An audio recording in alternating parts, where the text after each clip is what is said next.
Class 7, welcome back to my video class. Today I am going to start lesson 9, J.C. Bose, A Beautiful Mind. You know, Jagadish Chandra Bose was a famous Bengali or Bengali scientist. He discovered the life of plant. Beside that, he also discovered transistor, that means radio. But unfortunately, he was not awarded for this useful invention. Rather, the Italian scientist Marconi was given the award, okay, for the discovery of radio transistor. Okay, J.C. Bose, historically in 1895, India was under British rule. ঐতিহাসিকভাবে 1895 খ্রিস্টাব্দে ভারতবর্ষ কী ছিল? British শাসনের অধীন ছিল। A different history was made that year at the town hall in Calcutta. অর্থাৎ 1895 খ্রিস্টাব্দে একটি ঐতিহাসিক ঘটনা ঘটেছিল কলকাতার টাউন হলে, যার জন্য 1895 খ্রিস্টাব্দ ভারতবর্ষের ইতিহাসে তথা বাঙালিদের ইতিহাসে একটি স্মরণীয় দিন বলেই বিবেচিত। An interesting demonstration was performed by Jagadish Chandra Bose, an assistant professor of Presidency College. কারণ এই দিনটিতে তিনি কি করেছিলেন? টাউন হলে একটি ডেমনস্ট্রেশন দিয়েছিলেন। ওকে, কি হিসাবে? প্রেসিডেন্সি কলেজের একজন অ্যাসিস্ট্যান্ট প্রফেসর রূপে। Everyone was overawed when the electromagnetic waves traveled from the lecture hall to a third room about 75 meters away. সবাই চমৎকৃত হয়েছিল। Each and everyone present in the town hall were overwhelmed when an electromagnetic waves travel from the lecture hall. যখন electromagnetic wave কী করেছিল? Travel করে 75 metre দূরে third ফ্লোরে গিয়েছিল। Okay, this waves passed through 3 solid wall, এবং এই electromagnetic wave 3টে সলিড ওয়াল অর্থাৎ 3টে কংক্রিটের দেওয়াল পাস করে বা ভেদ করে 75 মিটার দূরে থার্ড রুমে গিয়েছিল। This was a remarkable and path breaking incident which paved the way for future research all over the world. এবং এটা ছিল একটা যুগান্তরকারী ঘটনা। রেডিও ওয়েভ আবিষ্কারের এটা ছিল একটি যুগান্তরকারী ঘটনা, কারণ হোয়াট এভার হি ডিড, তিনি যেটা করেছিলেন তার আবিষ্কারের মধ্য দিয়ে সমগ্র পৃথিবী একটি নতুন একটি দিগন্ত উন্মোচন করেছিল। কিসের? ইলেকট্রোম্যাগনেটিক ওয়েভ আবিষ্কারের। ওকে, তাহলে this was a remarkable and path breaking incident. এটা ছিল একটি স্মরণীয় এবং একটি যুগান্তরকারী ঘটনা, যা মানুষকে কি ইলেকট্রোম্যাগনেটিক ওয়েভ সম্পর্কে গবেষণার আর একটা দিক খুলে দিয়েছিল। Okay, born on 30th November 1858 at Bikrampur, now Monmonsingh district of Bangladesh, তিনি জন্মগ্রহণ করেছিলেন 1858 খ্রিস্টাব্দে 30শে নভেম্বর। Jagadishchandra Bose was a man of diverse talent. অর্থাৎ জগদীশচন্দ্র বোস বহুমুখী প্রতিভার অধিকারী ছিলেন। তিনি ছিলেন একজন ফিজিসিস্ট, তিনি ছিলেন একজন বায়োলজিস্ট, তিনি ছিলেন একজন botanist, as well as a writer of science fiction. তিনি একজন পদার্থবিদ ছিলেন, তিনি ছিলেন একজন জীববিদ এবং তিনি ছিলেন একজন উদ্ভিদবিদ। এছাড়াও তিনি সায়েন্স ফিকশন অর্থাৎ সায়েন্সের ওপরে আধারিত, বিজ্ঞানের ওপরে আধারিত কল্পবিজ্ঞানের লেখক তিনি ছিলেন। হিজ ফাদার ভগবান Chandra Bose was a leader of the Brahmo সমাজ। তার বাবা ভগবান চন্দ্র বোস ছিলেন ব্রাহ্ম সমাজের একজন নেতা। হি worked as a deputy magistrate in Faridpur. তিনি ফরিদপুরের ডেপুটি ম্যাজিস্ট্রেট পদে চাকরি করতেন। এছাড়াও ফরিদপুর ছাড়াও তিনি বার্ডওয়ানেও চাকরি করেছিলেন। Jagadishchandra's education started in a vernacular school. Jagadishchandra বোসের প্রাথমিক শিক্ষা জীবন শুরু হয়েছিল একটি মাতৃভাষার স্কুলে। বিকজ হিজ ফাদার, কারণ তার বাবা বিশ্বাস করতেন, কি বিশ্বাস করতেন? Believe that one must know one's mother tongue before learning any other language. তিনি বিশ্বাস করতেন অন্য ভাষা শেখার আগে সকল শিক্ষার্থীকে তার মাতৃভাষা শেখা উচিত। তাই জগদীশচন্দ্রকে প্রথম বাংলা ভাষা শেখানোর জন্যই তিনি একটি ভার্নাকুলার স্কুলে ভর্তি করেছিলেন। বিসাইডস, পাশাপাশি one should know one's own people, পাশাপাশি অবশ্যই একজন মানুষের তার দেশের মানুষকে, তার জাতির মানুষকে চেনা জানা উচিত।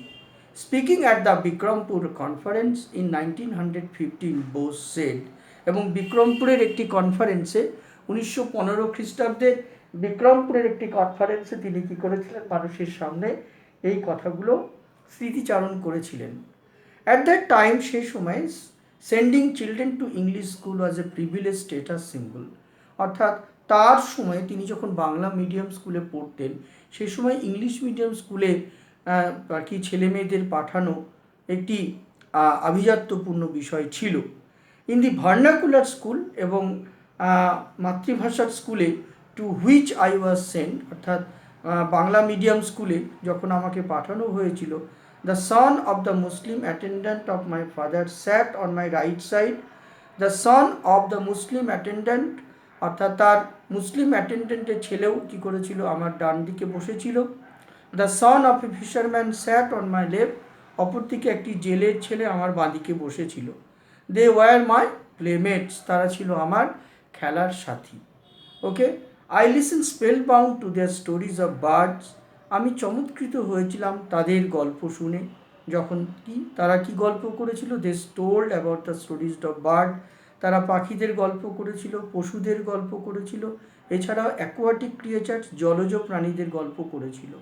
Perhaps this stories created in my mind a clean interest in investing the working of nature, সম্ভবত তাদের গল্পগুলি আমার মনের মধ্যে কৌতূহল সৃষ্টি করেছিল প্রকৃতিকে নিয়ে ভাবার, বা প্রকৃতির মধ্যে কি রহস্য লুকিয়ে আছে সেই বিষয়টা জানার। স্বাভাবিকভাবে তাদের গল্প শুনেই প্রকৃতি সম্পর্কে আমি কৌতূহলী হয়ে পড়ি।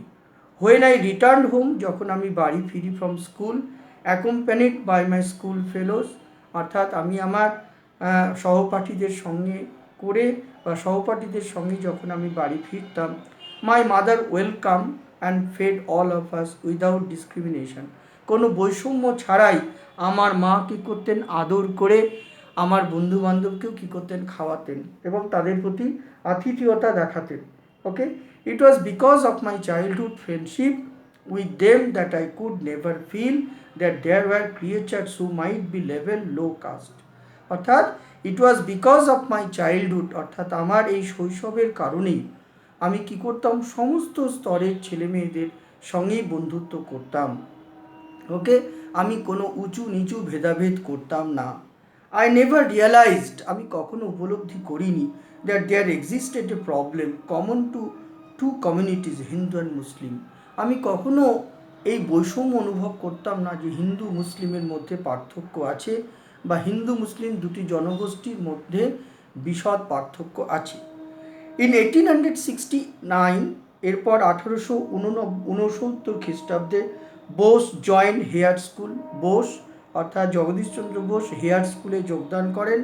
6 years লেটার, এবং 6 বছর পরে he was admitted to saint Xavier schools in Calcutta, এরপর তিনি কলকাতার সেন্ট জেভিয়ার স্কুলে ভর্তি হন। He passed the entrance examination and joined saint Xavier's college of Calcutta, এরপরে তিনি প্রবেশিকা পরীক্ষায় উত্তীর্ণ হন এবং সেন্ট জেভিয়ার্স কলেজে ভর্তি হন। It was here that he came in contact with Jesuit father Eugene Lafont, who played a significant role in developing his interest in natural science.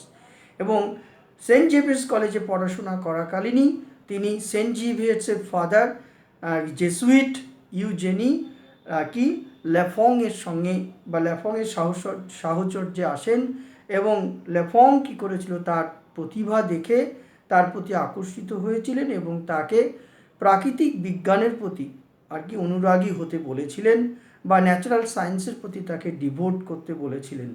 Letter পরবর্তীতে বোস ওয়েন্ট টু ইংল্যান্ড, পরবর্তীতে higher study করবার জন্য বা উচ্চ শিক্ষা গ্রহণ করবার জন্য বোস ইংল্যান্ডে যান এবং ক্রাইস্ট কলেজে ভর্তি হন। কেমব্রিজের ক্রাইস্ট কলেজে তিনি ভর্তি হন। কেন? ন্যাচারাল সায়েন্স নিয়ে বা প্রাকৃতিক বিজ্ঞান নিয়ে পড়াশোনা করবার জন্য। In 1884 he receive the natural science types from the university of Cambridge. এরপর 1884 খ্রিস্টাব্দে তিনি ন্যাচারাল সায়েন্স এর ওপরে টাইপস পান কেমব্রিজ ইউনিভার্সিটি থেকে এবং বিএসসি ডিগ্রি অর্জন করেন ইউনিভার্সিটি অফ লন্ডন থেকে। দি ফলোয়িং ইয়ার, ঠিক তার পরবর্তী বছরে Bose joint Presidency college as অফিসিয়েটিং professor of physics. এরপর পদার্থবিজ্ঞানের একজন সহকারী অধ্যাপক পদে তিনি প্রেসিডেন্সি কলেজে চাকরি পান। But he was not provided facilities of research, কিন্তু গবেষণা করতে চাইলেও গবেষণা করবার সুযোগ সুবিধা থেকে তাকে বঞ্চিত করা হয়। He was also offered lower salary, এমনকি তাকে তার সহকর্মীদের, ইউরোপিয়ান সহকর্মীদের চেয়েও বাঙালি বা ভারতীয় বলে তাকে কম স্যালারি বা বেতন দেওয়া হতো। Bose had a remarkable sense of self respect, কিন্তু বোসের আত্মমর্যাদা অত্যন্ত বেশি ছিল অ্যান্ড ন্যাশনাল প্রাইড এবং জাতীয়তাবাদও ছিল প্রবল। Therefore as a sign of protest he continued his teaching assignment for 3 years। ফলে এতটা বৈষম্য থাকা সত্ত্বেও তিনি তার চুক্তি মতো 3 বছর চাকরি করেছিলেন কোনো রকম বেতন না নিয়েই, অর্থাৎ বেতন গ্রহণ না করেই তিনি কী করেছিলেন, এক প্রকার তিনি প্রতিবাদ জানিয়েই প্রেসিডেন্সি কলেজে সহকারী প্রফেসর পদে চাকরি করেছিলেন। Finally the director of public instruction and the principal offered him a permanent teaching post. অবশেষে ডাইরেক্টর অফ পাবলিক ইনস্ট্রাকশন এবং কলেজের প্রিন্সিপালের হস্তক্ষেপে তিনি সেখানে স্থায়ী পদ লাভ করেন, অর্থাৎ প্রেসিডেন্সি কলেজের সহকারী অ্যাসিস্ট্যান্ট পদের স্থায়ী পদ তিনি লাভ করেন এবং তার বেতনক্রম ও সমপরিমাণ হয়। কেমন? এই হচ্ছে আমাদের ইউনিট 1-এর আলোচনা। দেখো এখানে যে শব্দগুলো আছে সেই শব্দগুলো নিয়ে আমি একটু কথা বলি। প্রথমে আছে ডেমনস্ট্রেশন। ডেমনস্ট্রেশন কথাটার মানে হলো an activity that shows and explain how something work, অর্থাৎ কোনো বিষয়ের ওপরে বক্তৃতা দেওয়া। যেমন টিচার পড়াশোনার বিষয় বা কোনো টপিকের উপরে কোনো লেসনের উপরে বক্তব্য রাখেন, তখন তাকে কি বলে? ডেমনস্ট্রেশন বলে। ওভাররড বলতে এখানে ইমপ্রেসড হওয়া, কারণ মানুষ তার গবেষণা দেখে, ইলেকট্রোম্যাগনেটিক ওয়েভের ওপর গবেষণা দেখে চমৎকৃত হয়েছিল, ইমপ্রেসড হয়েছিল। প্রেভড মানে হচ্ছে created a situation in which something can happen, এমন একটা অর্থাৎ পথ দেখানো বা পথ দেখানো যে পথ দিয়ে আগামী দিনে আরও উন্নতি লাভ করা যায়। ডাইভার্স বলতে এখানে অফ ভেরিয়াস কাইন্ড, বিভিন্ন ধরনের বলতে বা বৈচিত্র্যময় বলতে এখানে ডাইভার্স কথাটা বোঝানো হয়েছে। স্পেলবাউন্ড মানে হলো চমৎকৃত হওয়া, ঠিক আছে, তাকেই বলে স্পেলবাউন্ড, অর্থাৎ attention completely held but by what the person is listening to and watching। আর ডিসক্রিমিনেশন কথাটার মানে হলো বৈষম্য, মানে practice of treating somebody less fairly than others, অর্থাৎ অন্য কোনো ব্যক্তিকে ছোট চোখে দেখা বা নিচ বা সংকীর্ণ মন নিয়ে দেখা, এটাকেই আমার বৈষম্য বলে থাকি। কেমন? এবারে দেখো চলে এসো অ্যাক্টিভিটি 1, অর্থাৎ choose the correct answer from the given options।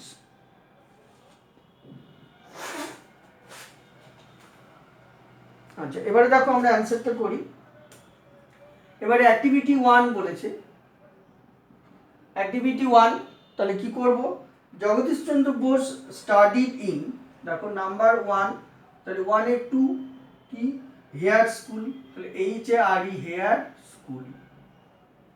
ওকে, তারপরে দেখো নাম্বার 2 এ Bose made Father Lafont at Saint Xavier's college, তাহলে এটা 3 নম্বর অপশন হবে, Saint Xavier, XAVIERS, Xavier's college, Saint Xavier's কলেজে পড়াশোনা করেছিলেন। তারপরে সিতে চলে এসো, এবার 3 নম্বরে Bose graduated in BSc from university of London, তাহলে নাম্বার 3 অপশন হবে, ইউনিভার্সিটি ইউনিভার্সিটি অফ লন্ডন। তিনি লন্ডন ইউনিভার্সিটি থেকে বিএসসি করেছিলেন, ব্যাচেলর অফ সায়েন্স করেছিলেন। এবারে দেখো অ্যাক্টিভিটি 2 তে চলে আসি। অ্যাক্টিভিটি 2 তে কি বলেছে তোমার, এখানে ইয়ার বলেছে আর এখানে ইভেন্ট বলেছে। ওকে, তাহলে ইয়ার আর ইভেন্টগুলোর মধ্যে তোমাকে কি করতে হবে আর কি লিখতে হবে। যেমন ধরো 1858, তাহলে 1858 এ তিনি কি করেছিলেন, J C Bose was born, J C Bose জন্মগ্রহণ করেছিলেন। কেমন, নেক্সট হচ্ছে 1869 এ তিনি কি করেছিলেন, বোস জয়েন্ট হেয়ার স্কুল, তাহলে Bose joined Hare school. Next হচ্ছে 1875 এ he joined saint Xavier's college, joint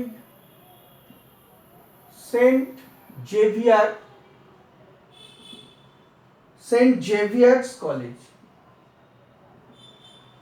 okay, next দেখো 1884 এ তিনি কি করেছিলেন, receive the natural science tripos, তাহলে he received the natural science typos, TRIPOS typos from the University of Cambridge, and BSc from the University of London,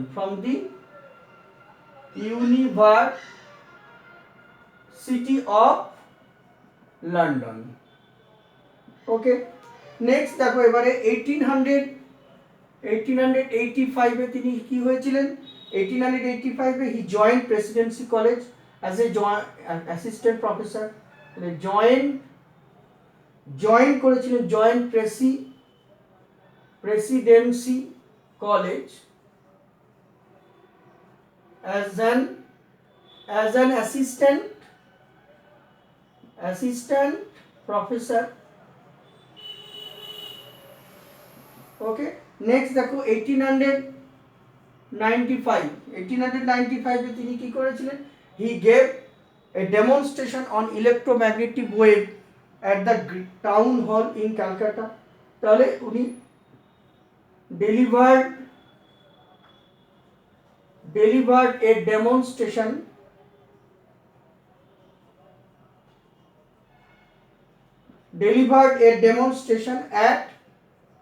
at town hall on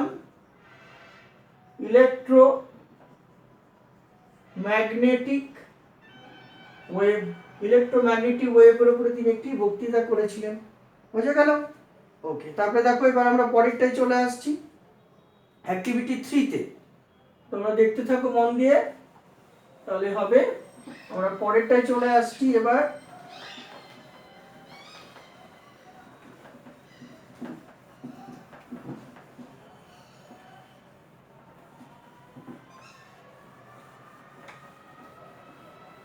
ওকে, এবারে কি বলেছে দেখো, কমপ্লিট দ্য ফলোইং সেন্টেন্স। এবারে আমরা complete the following করব, অর্থাৎ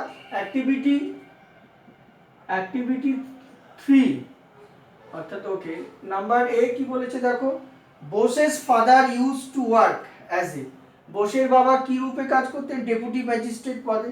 তাহলে কি হবে, অ্যাজ থেকে as a deputy magistrate, as a deputy magistrate in Burdwan,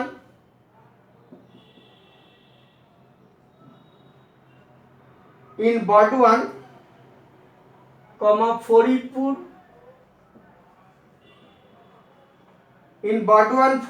and other places,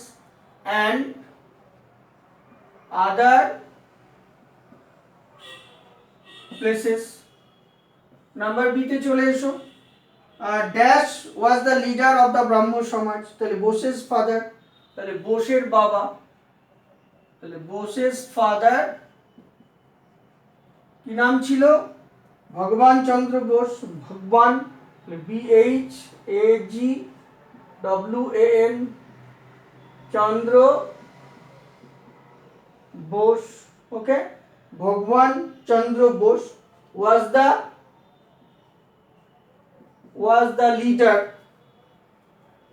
leader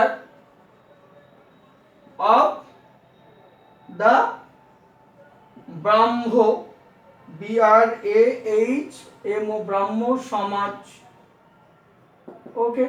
number C, in school days Bose's playmates were, বসে প্লেমেট কারা ছিল? তাহলে ওয়্যার দিয়ে লিখি, were the son of, were the son of the Muslim,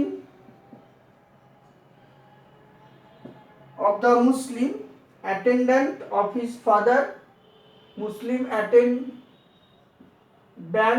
of his father,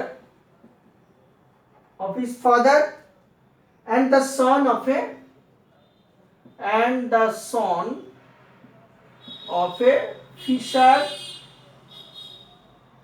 fisherman, clear? Number D, তে দেখো কি বলেছে, Bose went to England to study, তাহলে বোস ওয়েন্ট টু ইংল্যান্ড, ইংল্যান্ডে কেন গিয়েছিলেন? বোস ইংল্যান্ডে গিয়েছিলেন প্রাকৃতিক বিজ্ঞান নিয়ে পড়াশোনা করতে, তাহলে Bose went to England to study natural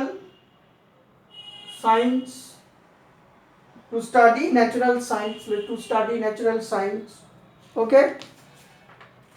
এবার চলে এসো পরের প্রশ্ন, দেখো অ্যাক্টিভিটি 4, তাহলে অ্যাক্টিভিটি 4 নিয়ে আমরা এবারে কি করব, সলভ করব।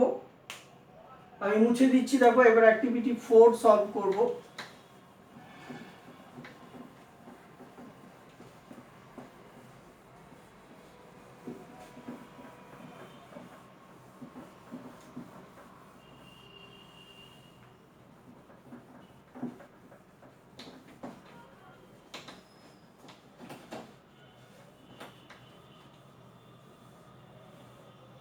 ওকে, দেখো এবার অ্যাক্টিভিটি 4 এ কি বলেছে, অ্যাক্টিভিটি 4 এর প্রথম প্রশ্ন, অর্থাৎ তোমাকে 3-4টে প্রশ্ন দিয়েছে অ্যাক্টিভিটি 4, তাহলে প্রথম কোশ্চেনটা কি বলেছে?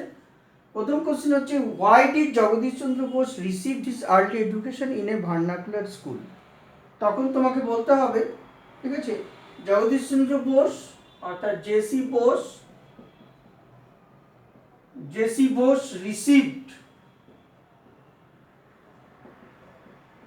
received his early education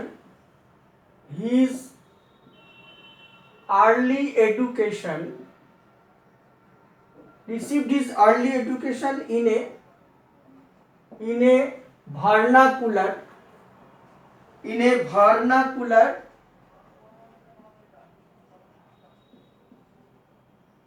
school because his father, তার বাবা বিশ্বাস করতেন, because his father believed that, তার বাবা বিশ্বাস করতেন কি, believed that one must have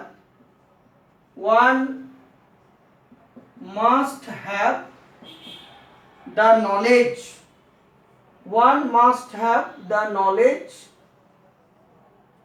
about one's mother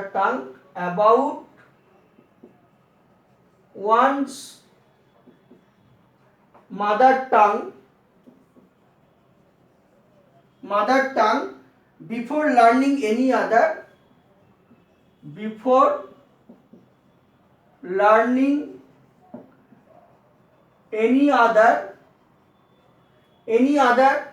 language,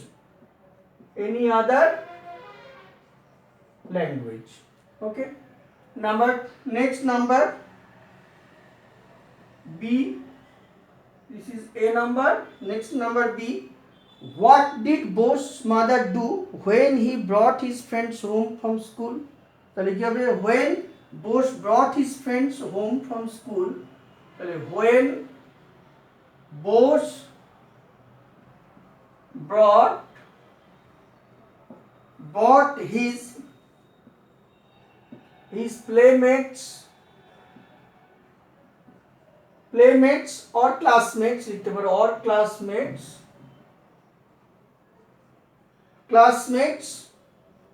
home from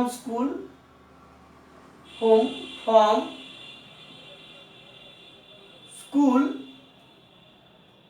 his mother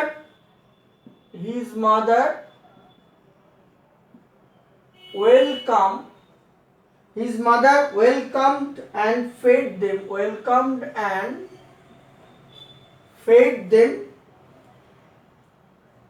them gladly without making any discrimination, কোনো বৈষম্য ছাড়াই তিনি তাদেরকে খাওয়াতেন, আদর করতেন। নেক্সট কোশ্চিন সি এ দেখো কি বলেছে, হু ওয়াজ ল্যাফন্ট না how did he influence Bose? Lafont কে ছিল? Lafont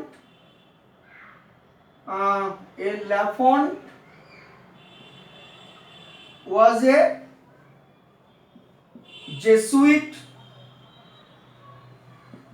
a Jesuit father. তিনি কি করেছিলেন? He played an important role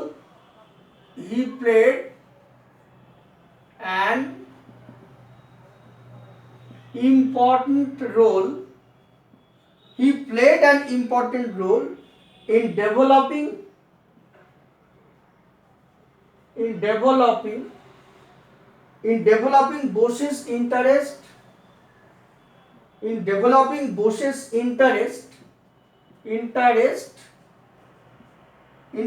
in natural science.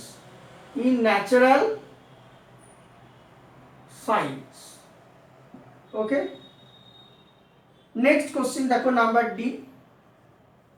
number D question, why did Bosch refuse to accept his salary? Bose কেন তার বেতন নিতে অস্বীকার করেছিলেন? তাহলে কি লিখবো? Bosch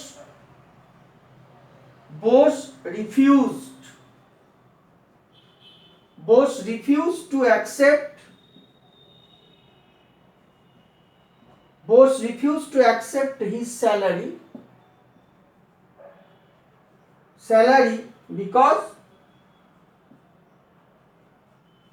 because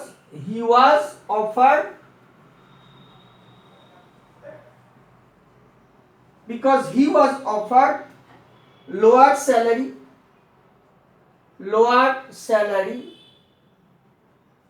salary than the European his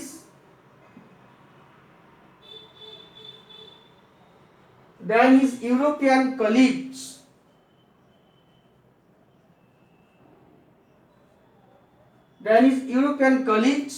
And he was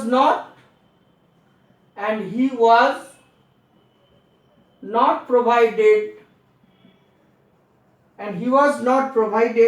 facilities for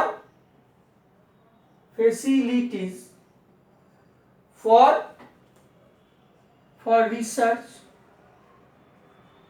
okay, complete. এবারে চলে এসো দেখো activity 5, match the single words with their expanded form. Okay, আমরা এবারে পরেরটা করব। Let me erase the board first, আমি বোর্ডটা মুছে নিই।